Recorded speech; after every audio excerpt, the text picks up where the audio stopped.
مولاي صل وسلم دائما أبدا على حبيبك خير الخلق كلهم محمد سيد الكونين والثقلين والفريقين من عرب ومن عجم فإن من جودك الدنيا وذرتها ومن علومك علم اللوح والقلم يا رب بالمصطفى بلغ مقاصدنا واغفر لنا ما مضى يا واسع الكرم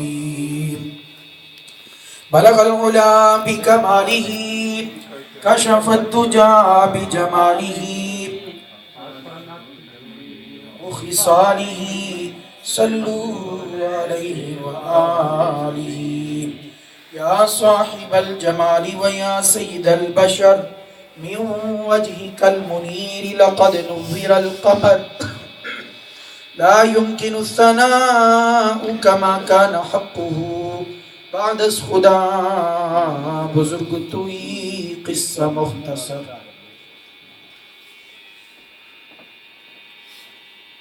بزرگان محترم،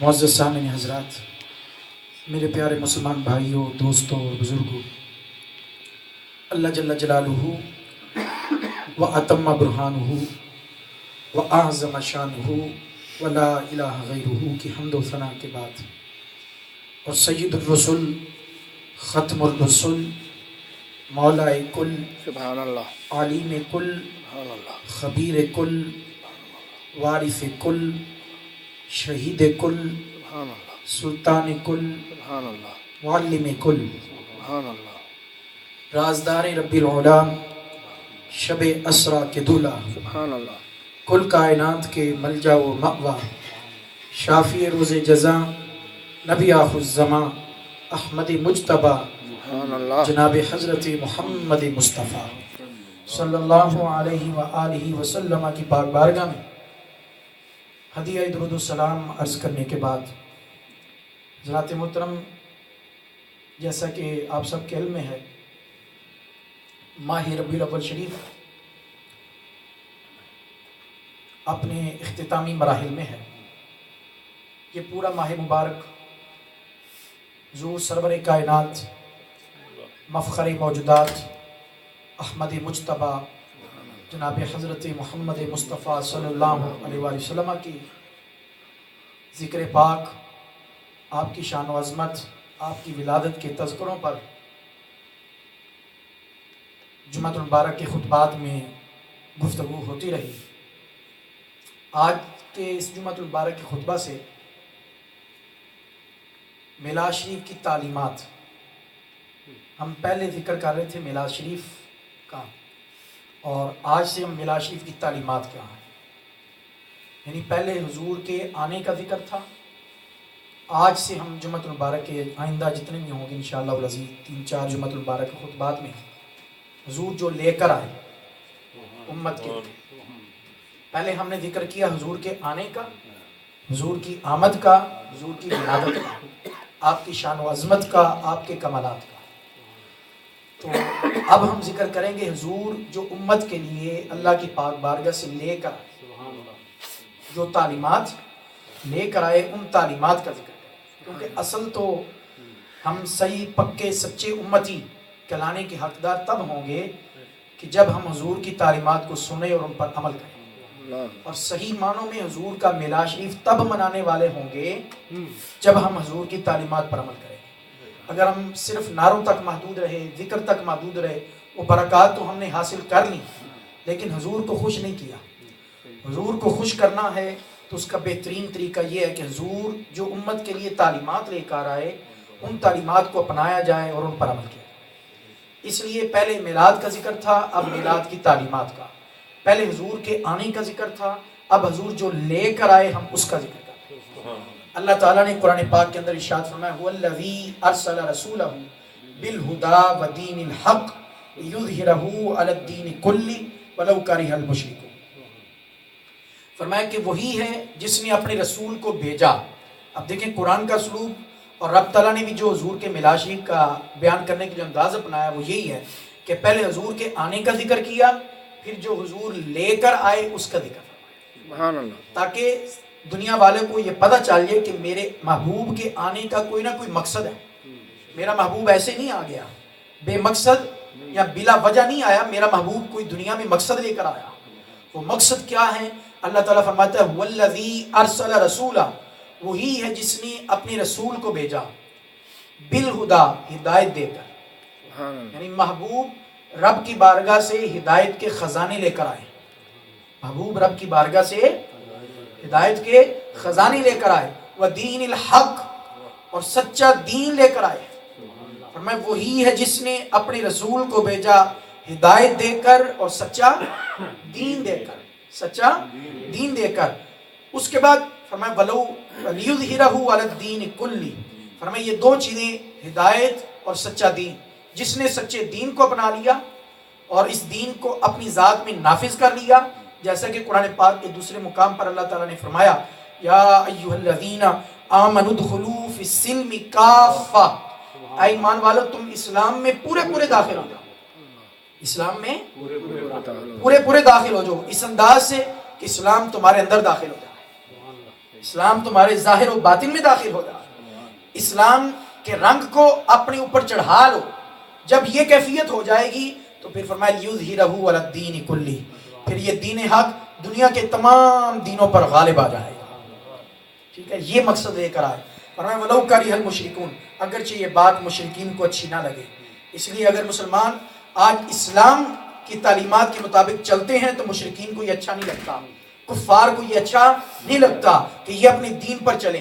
ولو کرہ المشرکون، قرآن نے یہ واضح طور پر یہ گواہی دے دی ولن ترضى عنك اليهود ولا النصارى حتى تتبع ملتهم. فرمایا کافروں کو، کفار کو، مشرکین کو، یہود و نصارہ کو یہ بات اچھی نہیں لگتی کہ تم اپنے دین پر چلو. وہ اتنی دیر تک راضی نہیں ہوں گے جب تک تم اپنے دین کو چھوڑ کر، جب تک ان کے دین کو نہ اپنا لو، ان کے طور طریقوں کو نہ اپنا لو، اتنی دیر تک وہ راضی نہیں ہو سکتے. تو اس حوالے سے یہ ایک اصلاحی موضوع کا آغاز کیا جا رہا ہے جس کی آج کے اس دور میں بڑی اشد ضرورت ہے کہ ہم آمد رسول کا ذکر کریں، لیکن اس کے ساتھ ساتھ یہ بھی ضرورت ہے کہ حضور جو لے کر آئے اس کا بھی ذکر کریں. تو حضور کیا چیز لے کر آئے؟ اس آیت میں دو چیزوں کا ذکر کیا. فرمایا هو الذی ارسل رسولہ بالہدی، ہدایت کے خزانے لے کر آئے. کس کے لیے لے کر آئے؟ خود تو وہ ہدایت یافتہ تھے، ہاں جی، خود تو وہ ہادی تھے اور مہدی تھے. حضور کے ناموں میں ایک ہادی، مہدی. آپ تو رب سے ہدایت یافتہ ہیں، ٹھیک ہے، آپ تو خود ہدایت کے خزانوں کے مالک ہیں، بلکہ آپ کو ماننے کا نام ہدایت ہے، آپ کو تکنے کا نام ہدایت ہے، آپ کے بتائے ہوئے طریقوں پر چلنے کا نام ہدایت ہے. خود تو وہ سراپا ہدایت تھے، خود تو وہ سراپا ہدایت تھے. ہدایت کے جو خزانے لے کر آئے وہ کن کے لیے لے کر آئے؟ ہمارے لیے لے کر آئے. ودین الحق، سچا دین لے کر آئے تو کس کے لیے لے کر آئے؟ ہمارے لیے لے کر آئے. اور اگر ہم صرف ذکر تک محدود رہیں، آمد رسول تک محدود رہیں، ذکر مصطفیٰ کے نعروں تک محدود رہیں، اور وہ جو سچا دین لے کر آئے اللہ کے محبوب اس کو نہ اپنائیں، تو پھر ہم نے کہے کہ اس تعلق کو کیسا نبھایا؟ پھر ہم نے کس نے اس تعلق میں وفاداری دکھائی؟ اس لیے ضرورت اس بات کی ہے کہ ہم میلاد شریف کے ساتھ ساتھ میلاد شریف کے مقصد کو بھی سمجھیں، مقصد میلاد کو بھی سمجھیں، حضور کی بعثت کے مقصد کو بھی سمجھیں، حضور کے آنے کے مقصد کو بھی سمجھیں. حضور یہ چاہتے ہیں، حضور کی خوشی اس میں ہے کہ میرا ہر امتی میری سنتوں پر عمل کرنے والا ہو جائے، میری سنتوں کا فرما بردار ہو جائے، میری تعلیمات کو اختیار کرنے والا ہو جائے. حضور تب خوش ہوں گے. تو اس والے سے آج سے باقاعدہ تعلیمات میلاد کے موضوع پر گفتگو کا آغاز کیا جا رہا ہے. یہی اصل بات ہے. تو تعلیمات میلاد کا دائرہ بہت وسیع ہے، بڑا وسیع ہے. میں نے جو سب سے پہلے تعلیمات میلاد میں جس موضوع کا انتخاب کیا وہ موضوع ہے آداب زبان. وہ موضوع کیا ہے؟ زبان کے آداب. میں اس موضوع کا تعارف کرا دیتا ہوں، پھر اپنے موضوع کا باقاعدہ آغاز کرتا ہوں. تو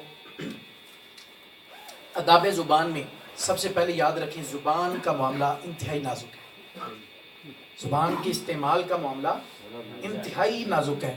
قرآن مجید میں بھی احادیث مبارکہ میں کثرت کے ساتھ آداب زبان کو بیان کیا گیا. اب زبان کو شریعت نے استعمال کرنے کا طریقہ بتایا ہے. یہ زبان اللہ تعالیٰ کی بہت بڑی نعمت ہے کہ آپ دیکھیں کہ زبان ایک گوشت کا ٹکڑا ہے, ایک گوشت کا ٹکڑا ہے, لیکن اس گوشت کے ٹکڑے کو اللہ تعالیٰ نے قوت گویائی عطا کر, اسپیکنگ پاور عطا کر, بولنے کی طاقت عطا کر اس زبان کو. تو یہ اللہ تعالیٰ کی بہت بڑی نعمت ہے, لہذا اس کو ویسے ہی استعمال کرنا چاہیے جیسے اللہ اور اس کے رسول چاہتے ہیں. تو قرآن مجید کے اندر آداب زبان بیان کیے گئے کہ زبان کو کس طرح استعمال کرنا ہے, اور اس کی نازکی کو بھی بیان کیا گیا کہ یہ زبان کتنی نازک ہے اور اس کے استعمال کا معاملہ کتنا نازک ہے. اسی طرح احادیث مبارکہ میں بھی آقا علیہ الصلوۃ والسلام نے ایک نہیں کئی مقامات پر آقا علیہ الصلوۃ والسلام نے بھی اس کے استعمال کا طریقہ بیان فرمایا. اب اس کے آداب دو طرح کے ہیں, زبان کے آداب دو طرح ہیں. ایک تو اس زبان سے کیا بولنا چاہیے, ایک آداب اس طرح کے ہیں, اور ایک زبان کے آداب یہ ہیں کہ اس سے کیا نہیں بولنا چاہیے, کس چیز کے بولنے سے زبان کو روکنا چاہیے اور کس چیز کے بولنے میں زبان کو استعمال کرنا چاہیے. یہ دو طرح کے آداب ہیں. کس طرح کی چیزوں کو استعمال کرنا چاہیے اس میں دیکھیں اللہ کا ذکر آ گیا, درود السلام آ گیا, تلاوت قرآن مجید آ گئی, سچ بولنا آ گیا, حق بات کرنے آ گیا. یہ بھی آداب زبان ہے. ایک طرح کی یہ آداب زبان ہے. دوسری طرف کہ اس زبان کو کن چیزوں کے بولنے سے روکنا چاہیے, اس میں جھوٹ بولنا, غیبت کرنے سے روکنا, ٹھیک ہے, چغلی کرنے سے روکنا, گالی گلوچ سے روکنا, تانا زنی, الزام لگانا, دھوکہ دینا, فریب کاری, ان ساری چیزوں سے روکنا, ٹھیک ہے. یہ ساری چیزیں یہ بھی آداب زبان کے مرحلے میں آتی ہیں. ان ساری چیزوں پر انشاءاللہ ہم بھی ترتیب جمعۃ المبارک کے خطبات میں گفتگو کریں, ٹھیک ہے. تو آج ہم صرف زبان کی اہمیت کے حوالے سے بات کریں گے, پھر نیکسٹ انشاءاللہ العزیز اس زبان کے اوپر جو حقوق ہیں اور جو زبان کے آداب ہیں, زبان کے آداب ہیں, ان پر انشاءاللہ العزیز ہماری گفتگو ہوگی. تو سب سے پہلے یاد رکھیں اللہ تبارک و تعالیٰ نے قرآن پاک کے اندر ہمیں جھنجھوڑتے ہوئے فرمایا, اے بندے ما یلفظ من قول الا لدیہ رقیب عتید. انسان یہ کبھی بھی نہ سوچنا کہ تم جو چاہو بولو اور وہ جو کچھ بول رہے وہ ضائع ہو رہا ہے. ایسا نہیں ہے. اے انسان ہم نے تیرے اوپر ایک فرشتہ مقرر کر رکھا ہے, ایک نگران فرشتہ مقرر کر رکھا ہے. یہ نہ سوچو کہ تم جو کچھ کلام کر رہے ہو, جو کچھ بول رہے ہو, اس کا کوئی ریکارڈ تیار نہیں ہو رہا, وہ تمہارے جملے تمہارے الفاظ سیو نہیں ہو رہے, محفوظ نہیں ہو رہے. نہیں نہیں, ایسی بات نہیں. ما یلفظ من قول, انسان جو بھی تو جملہ بولتا ہے, جو لفظ تیری زبان سے نکلتا ہے, جو تو کلام کرتا ہے, تکلم کرتا ہے, نطق کرتا ہے, جو کچھ بھی تو بولتا ہے, فرمایا الا لدیہ رقیب عتید, ہم نے تیرے اوپر ایک نگران فرشتہ مقرر کر رکھا ہے کہ یہ تیری زبان سے نکلنے والا ہر لفظ, ہر کلمہ, ہر جملے کو وہ فوراً لکھ لیتا ہے, اسے سیو کر لیتا ہے, اسے محفوظ کر لیتا ہے. تیرا زبان سے نکلنے والا ہر اچھا اور برا جملہ لکھا جا رہا, ہر اچھا اور برا جملہ لکھا, ہر لفظ, ہر کلمہ لکھا جا رہا ہے. اور پھر وہ کہاں جاتا ہے, وہ جو رجسٹر تیار ہوتا ہے, وہ ریکارڈ جو تیار ہوتا ہے, وہ کہاں جاتا ہے, وہ اللہ کی پاک بارگاہ میں پیش کیا جاتا ہے. اس آیت کو سامنے رکھتے ہوئے, اب یہ آیت کیا ہے, یہ اللہ کا فرمان ہے, اللہ کا کلام ہے. یہ کسی نیوز پیپر کی خبر نہیں ہے, یہ کسی ڈائجسٹ کی خبر نہیں ہے کہ جس کو ہم مان لیں یا نہ مانیں, ایسی بات نہیں ہے. یہ ومن اصدق من اللہ قیلا, اللہ کا فرمان ہے. اور خود رب کائنات فرماتا ہے میرے فرمان سے بڑھ کر سچا فرمان کس کا ہو سکتا ہے. ومن اصدق من اللہ قیلا, میری بات سے بڑھ کر سچی بات کس کی ہو سکتی ہے, میرے قول سے بڑھ کر سچا قول کس کا ہو سکتا ہے. یہ میرا فرمان ہے, میرا کلام ہے, میرا قول ہے. اس کے بارے میں کوئی ایک رائی کے دانے کے برابر بھی شک کرے گا, وہ دائرہ ایمان سے خارج ہوگا.